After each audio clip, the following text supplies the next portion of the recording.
बिस्मिल्लाहिर्रहमानिर्रहीम। अस्सलाम वालेकुम नाजरीन, मैं हूँ साकिब बशीर। मेरे साथ मौजूद हैं अली हमज़ा, दी नेशन अखबार से वाबस्ता हैं और कोर्ट रिपोर्टिंग बड़ी ज़बरदस्त तरीके से आजकल कर रहे हैं।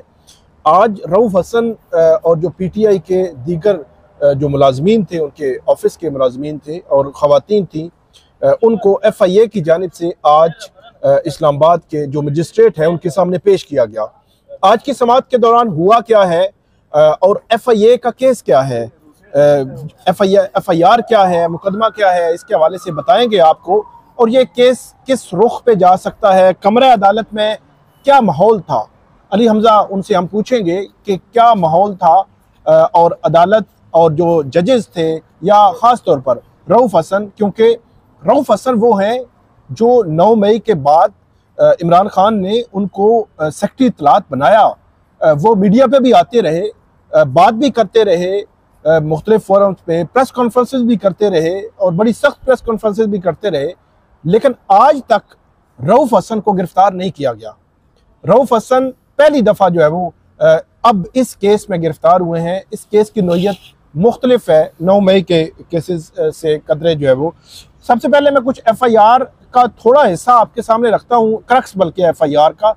उसके बाद हम अली हमज़ा की तरफ जाएंगे और आखिर में मैं आपको जो मखसूस नशिस्तों का केस है उसके हवाले से भी एक अपडेट दूंगा कि जो सुप्रीम कोर्ट ऑफ पाकिस्तान से एक खबर है उस पर जो है वो बात करेंगे। FIR जो हुई है कल सुबह, कल मतलब 22 जुलाई को सुबह 10:40 पर FIR हुई है। आपने देखा होगा कि कल तकरीबन 11:30-12 बजे वहाँ पे PTI का जो दफ्तर है G8 में इस्लामाबाद में, उस पर रेड हुआ था। इसका मतलब ये हुआ कि ये FIR 12:40 पे 10:40 पे की गई और उसके FIR के फ़ौरन बाद जो रेड हुआ। और इसमें सारी जो बात है वो आई है जो जंजुआ है, अहमद वकास जंजुआ, उनके हवाले से ये लिखा गया है कि उन्होंने उनके खिलाफ जो मुकदमा था, एक और मुकदमा था, मतलब वो जो आपको पता है मुकदमा धमाका खेज मवाद जो है वो उनको मिला है, तो उस मुकदमे के दौरान उन्होंने जो है वो इंकशाफ किया एक और नए जो है वो मामले का। तो इंकशाफ में उन्होंने कहा कि PTI की लीडरशिप और मीडिया सेल के मेम्बरान, आगे मेम्बरान लिखे हुए हैं, ये तकरीबन 10, 11, 12 लोग बनते हैं, जिनमें ख़वातीन भी हैं और जिनमें बाकी मर्द हैं। और मेन जो उनके हैं वो ये अहमद जंजुआ उनका नाम और दूसरा रऊफ़ हसन साहब का नाम है, और बाकी नाम भी हैं लेकिन वो प्रोमिनेंट नहीं है। तो इन तमाम लोगों के नाम, इनके एड्रेसेस, इनकी जो है वो शनाख्ती कार्ड नंबर सब कुछ लिखा हुआ है। और इसमें जो इल्ज़ाम लगाया गया है, इल्ज़ाम जो है वो आयद किया गया है, वो ये है कि वो मुख्तलिफ तरीक़ों से पाकिस्तान की सालमियत और अमन व अमान को सबूताज करने के लिए सोशल मीडिया का इस्तेमाल कर रहे हैं। इस सिलसिले में हम जो रोज़ाना अब ये जो बात कर रहे हैं ये अहमद जंजुआ से मंसूब कर रहे हैं कि उसने इंकशाफ किया है कि हम रोज़ाना अंदरूनी और बैरूनी कुव्वतों के साथ मिलकर मुल्क को नुकसान पहुँचा रहे हैं। इस सिलसिले में रोज़ाना रियासत मुखालिफ बयानिया बनाया जाता है ताकि मुल्क की जो है वो आज़ादी, सालमियत और खुद मुख्तारी नुकसान पहुँचाया जा सके। इस सिलसिले में PTI की सेक्रेटेरिएट के अंदर बाकायदा रऊफ़ हसन की सरबराही में एक सेल काम कर रहा है, जो रोज़ाना की बुनियाद पर रऊफ़ हसन की जानिब से हदायत लेता है और उन्हें हदायत पर ऊपर हम जो है पाकिस्तान और बैरून मुल्क से बाकायदा सोशल मीडिया के जरिए मुहिम चलाते हैं ताकि अवाम जो है वो रियासत और वफाज पाकिस्तान के खिलाफ खड़ी हो जाएं और मुल्क के अंदर इंतशार पैदा हो सके। इस सिलसिले में जाली सोशल मीडिया अकाउंट्स बनाए जाते हैं, रोज़ाना की बुनियाद पर इंटरनेट पर तारीख चलाई जाती है ताकि माहौल बगावत का माहौल जो है वो पैदा किया जा सके। इस सिलसिले में लिसानी और मजहबी बुनियादों पर भी ऑनलाइन तारीख चलाई जाती है ताकि मुल्क में फ़िरकावाराना फसादात भी हों। जाली सोशल मीडिया अकाउंट के जरिए एक मुहिम चलाई जाती है जिनका मकसद होता है कि पाकिस्तान जितने भी दहशतगर्दी के वाक़यात होते हैं, वाक़यात में अवाम, अफवाज पाकिस्तान और बाकी इदारों के लोग जो है वो शहीद होते हैं। इस सिलसिले में बयानिया बनाया जाता है कि इस सब का जिम्मेदार पाकिस्तान की हुकूमत और कानून नाफिज करने वाले इदारे, उनकी पॉलिसियाँ हैं। ये सारा एक तसलसल है जो इसमें जो है वो लिखा गया है। और उसके बाद इसमें जो लोग हैं जिनके नाम ऊपर मैंने आपको बताया कि वो नामजद किए गए हैं, उसमें ये इंस्पेक्टर हैं नजफ खान जो साइबर क्राइम रिपोर्टिंग सेंटर के, उन्होंने ये जो है वो मुकदमा जो है वो दर्ज किया है। अब इस मुकदमे में आज पहली दफ़ा रऊफ़ हसन को पेश किया गया है। कल इंसदादी दहशतगर्दी अदालत में जो अहमद जंजुआ हैं उनको पेश किया गया था। अब ऐसे लगता है कि क्योंकि ये अलग से एक मुकदमा है तो अहमद जंजुआ को इस मुकदमे में भी एक पॉसिबिलिटी है कि वो जो है वो उनका फिजिकल रिमांड जो है वो लिया जाएगा, लेकिन कब लिया जाएगा ये अब जो देखना है। अली हमजा की तरफ आते हैं, ये तो FIR है। आज अली हमजा उनको पेश किया गया। रऊफ हसन पहली दफ़ा गिरफ्तार हुए 9 मई के बाद। तो आज जब उनको लाया गया उनकी सिचुएशन क्या थी, बाकी लोगों की, खवातीन की क्या पोजीशन थी, वकला थे वहाँ पे, कमरा अदालत में क्या माहौल था? थैंक यू साकिब भाई। साकिब भाई, सबसे पहले तो आज सुबह से वहाँ पे इंतजार किया जा रहा था कि अभी तक FIR सुबह तक सामने नहीं आई थी किसी की भी, हमारे सामने भी नहीं, और आज कमरा अदालत में ही उनके वकला को FIR जो है वो पहली दफ़ा दिखाएगी। तो हम तो खैर 9:30-10 बजे से इंतजार कर रहे थे, मगर इवेंचुअली वो तकरीबन 12:20-30 के ऊपर उनको लाया गया रऊफ हसन साहब को, और वो 2 वैन्स आई FIA की बड़ी बड़ी, वो APB वैन्स है गालबन, उनके अंदर फिर सारे लोगों को लिखवाया गया। उससे पहले जो PTI के वकला थे वो हमेशा की तरह डिसाइड नहीं हो रहा था कौन करेगा, और थोड़ी सी आपस में हो रही थी डिसाइड मतलब क्या कि मैं आर्गूमेंट्स करूंगा। अच्छा, कुछ लोग कह रहे थे कि मतलब आर्गूमेंट्स के नहीं डिसाइड और किसने करने हैं? जी है, कुछ इसी तरह का। वो हमेशा हर हेयरिंग के अंदर एक ना एक स्टोरी हमें देके चले जाते हैं इस तरह रंगीन सी। तो आपस में इनकी गुफ्तगू हो रही थी कि मैं करूंगा, फिर पीछे तल्ख कलामी भी हो गई क्योंकि थे बहुत ज्यादा। उसके बाद फिर एक जो है तल्ख कलामी वकीलों की आपस में, PTI के वकला की आपस में। अच्छा। उसके बाद फिर एक ने जज साहब को जाके कह दिया कि जो जुडिशल मजिस्ट्रेट थे अब्बास शाह साहब, ये एज अ ड्यूटी मजिस्ट्रेट आज काम कर रहे थे, क्योंकि जो शबीर भट्टी साहब हैं जुडिशल मजिस्ट्रेट, वो आज छुट्टी पर थे, तो उनकी जगह ये ड्यूटी मजिस्ट्रेट थे।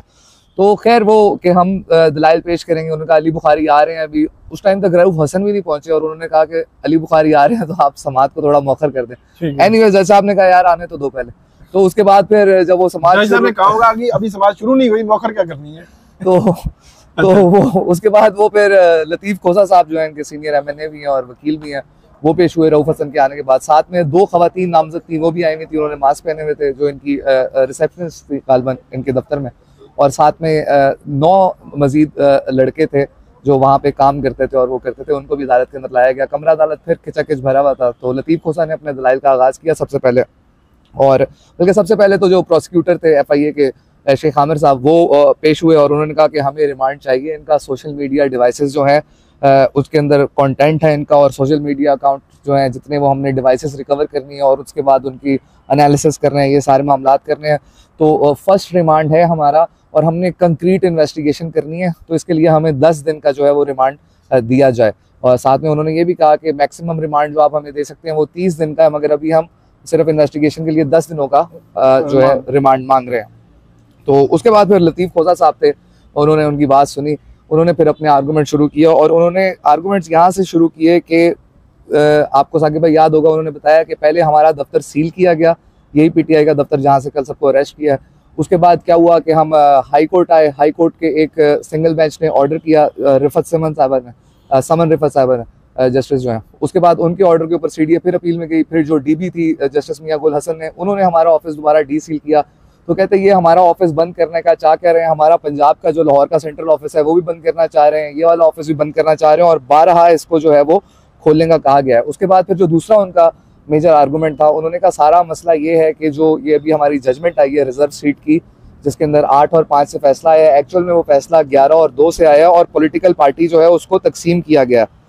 और फिर उन्होंने फिर जस्टिस मंसूर अली शाह की बात की कि उन्होंने ये केस जो है वो लिखा है, और कहते हैं अभी तक हमें ये भी समझ नहीं आई कि जो चीफ जस्टिस काजी फायज ईसा है, उनको तो 3 महीने पहले उनकी वो आ गई थी, नोटिफिकेशन आ गया था, मगर जस्टिस मंसूर अली शाह का पता नहीं क्यों नहीं आ रहा। उसके बाद उन्होंने कहा कि सुप्रीम कोर्ट ने ये बात मानी है कि हम एक पॉलिटिकल पार्टी थे और हैं, और ये 11 जजों ने मानी है बात। और उन्होंने कहा कि मैं भी एक MNA हूँ और मुझे किसी का सर्टिफिकेट नहीं चाहिए। उन्होंने कहा ये नए सर्टिफिकेट इन्होंने गद्दारी के बांटना शुरू कर दिया।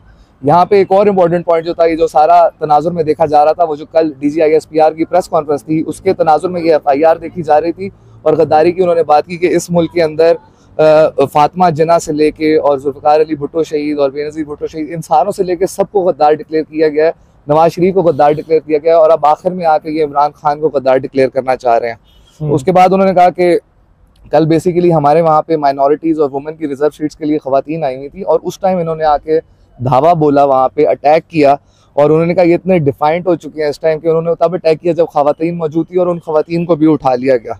फिर उन्होंने जो बेसिकली वो जुडिशल मजिस्ट्रेट साहब के थे, उनको कह रहे थे कि आपने बहादुरी से फैसला करना है, क्योंकि इस्लामाबाद हाई कोर्ट के जो 6 जजेस हैं उन्होंने बहुत बहादुरी से फैसला किया और ये सारे मामलात किए, तो आपने भी इसको देखना है।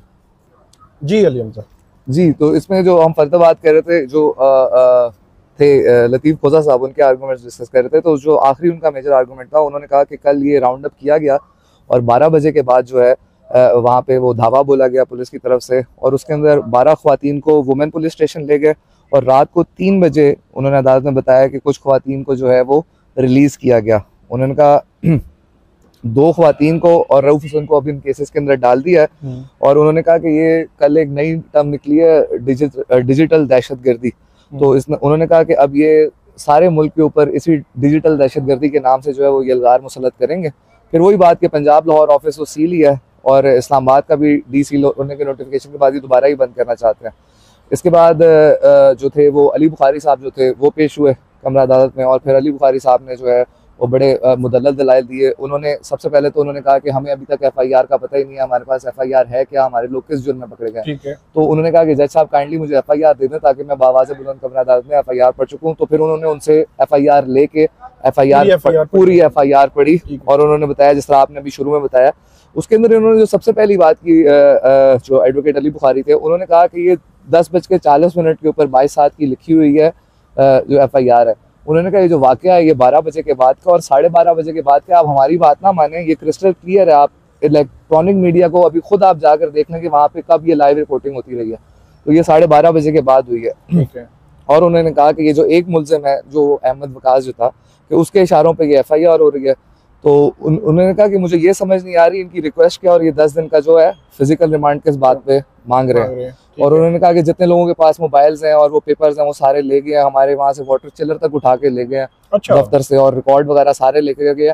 मगर जो मेन बात ये थी, जो लतीफ़ खोसा साहब भी बीच में पिचिंग किया, कि MNA की जो थी वो आज ECP के अंदर जमा करवानी थी। अच्छा। तो बेसिकली मामला ये था कि जितने MNA के डॉक्यूमेंट्स और वो जो एफिडेविट्स थे उनको ये लेकर जाना चाहते थे ताकि सुप्रीम कोर्ट की ऑर्डर के ऊपर जो है वो अमल ना हो सके। और उसके बाद वो एक और वकील थे वहाँ पे, उन्होंने कहा कि अब हम नए एफिडेविट्स भी आज से हमने लेना शुरू कर दिया।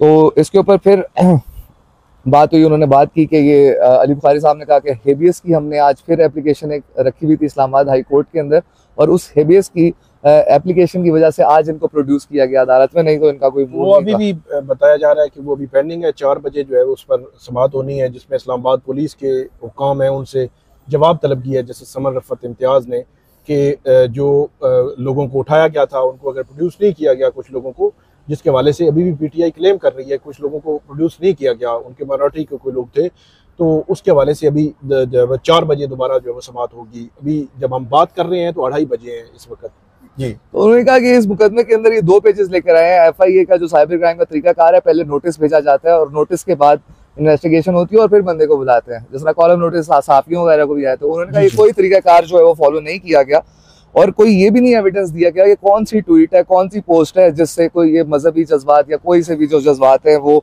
मजरू हुए हैं और उनको जो है वो प्रोवोक किया गया। तो खैर उन्होंने फिर अपने दिखाए आर्गूमेंट्स दिए। इसी दौरान जो है वो बैरिस्टर गोहर जो है वो भी कमरा अदालत में आए। बैरिस्टर गोहर ने भी जज साहब से 1-2 मिनट मांगे, और उन्होंने कहा कि हमारे इंफॉर्मेशन सेक्रेटरी हैं, सीनियर सिटीजन है, 75 साल इनकी एज है और कैंसर सर्वाइवर है। और उन्होंने कहा कोई ऐसी चीज़ नहीं है रिकवरी के लिए बैरिस्टर गोहर के पास। और उसके बाद लतीफ़ खोसा साहब ने कहा कि इनको पर कातलाना हमला भी पहले किया गया है, जो इनका जो है मुंह वो कट गया था। खैर यहाँ पे जब ये सारे सीनियर्स ने अपने आर्गूमेंट किए तो फिर वही बात जो शुरू में लॉयर से कर रहे थे, तो एक वो लॉयर है इनके वो आए और उन्होंने फिर अपने दलाइल देने शुरू किए। और दलाइल के अंदर अच्छा 2 के बाद तीसरे लॉयर आ गए जी। अच्छा। 2 तो सीनियर थे, लतीफ़ खोसा साहब और अली बुखारी साहब, उसके बाद एक और अतीक रहमान है गालबन उनका नाम। तो उन्होंने आके इजाजत मांगी, सबने उनको अलाउ किया, और वो दलाइल करते करते वो कहते हैं कि ये जो रऊफ हसन साहब हैं ये सीनियर सिटीजन है और ये फॉर्मर डिप्लोमेट भी है, ब्यूरोक्रेट भी है पाकिस्तान के। तो उस पर रऊफ हसन साहब वहाँ पे खड़े होकर बोले कि I am not a former bureaucrat of Pakistan. तो खैर उन्होंने सॉरी करके फिर जल्दी से रैप अप किया अपने आर्गूमेंट, और जैसा हमने सारे जो मामलात हैं वो सुनने के बाद उन्होंने फैसला महफूज कर लिया, अपने कमरे में चले गए वो। तो फैसला महफूज ही था। उसके बाद इंतज़ार हुआ तकरीबन कोई आधे एक घंटे का, और उसके बाद उन्होंने कहा कि आप शबीर भट्टी साहब की अदालत में चले जाएं। तो फिर इवेंचुअली जो है वो 2 दिन का जिस्मानी रिमांड जितने मर्द हजरात थे उनको अलाउ कर दिया गया FIO को, और जो खवातीन को जो है वो जुडिशल के ऊपर जो है वो भेज दिया गया। अच्छा, जुडिशल कर दिया गया। और ये तो हो गया सनम जो है सॉरी रऊफ हसन वगैरह जो उनका केस है। इस केस में अब 2 दिन के बाद इनको दोबारा पेश किया जाएगा। सनम जावेद का केस था, उसमें क्या हुआ आज? सनम जावेद केस में आपको पता है वो रिवीजन FIA ने फाइल की थी, जो जुडिशल मजिस्ट्रेट मलिक मोहम्मद इमरान का फैसला था पिछले गालबन संडे को। तो उसके ऊपर इन्होंने बड़ा जज साहब ने FIA ने लड़ाई झगड़ा करके रिवीजन जो है वो पास करवाई, नोटिस करवाया, सारे मामला हुए, आज नोटिस हुए, तो वो कमरा अदालत में सुबह से ही वो आ ही नहीं रहे। हम भी बार बार FIA नहीं आ रही थी, FIA नहीं आ रहे थे, प्रोसिक्यूटर नहीं आ रहे थे, तो हम बार बार वहां पर गए, पूछा, उन्होंने कहा जी वेट पे रखें। उसके बाद वो सनम जावेद जो थी वो आई वहां पे और वो बैठी तकरीबन 30 मिनट वो बैठी रही कमरा अदालत के अंदर। उसके बाद उन्होंने अपीयर हुई जज मजोगा के सामने और उन्होंने कहा कि जज साहब मेरी आप अटेंडेंस लगा लें, मेरे ख्याल से उनको टाइम है, तो मैं निकलती हूँ और मैं एक पूरी पाकिस्तान की ख्वातीन के बिहाफ पे वो जो इद्दत वाली जजमेंट है उसके ऊपर मैं आपका शुक्रिया अदा करना चाहती हूँ और आपने बहुत अच्छा फैसला किया। इसके ऊपर जज मजूका ने कहा कि मैं कोई एहसान नहीं किया किसी के ऊपर, मैंने जो वकला ने दलाइल दिए हैं और जो इंसाफ बनता था जो मैंने देख के किया मैंने वो किया। तो खैर इसके बाद वो चली गई और हमें फिर बताया जा रहा था कि FIA वाले रास्ते में है,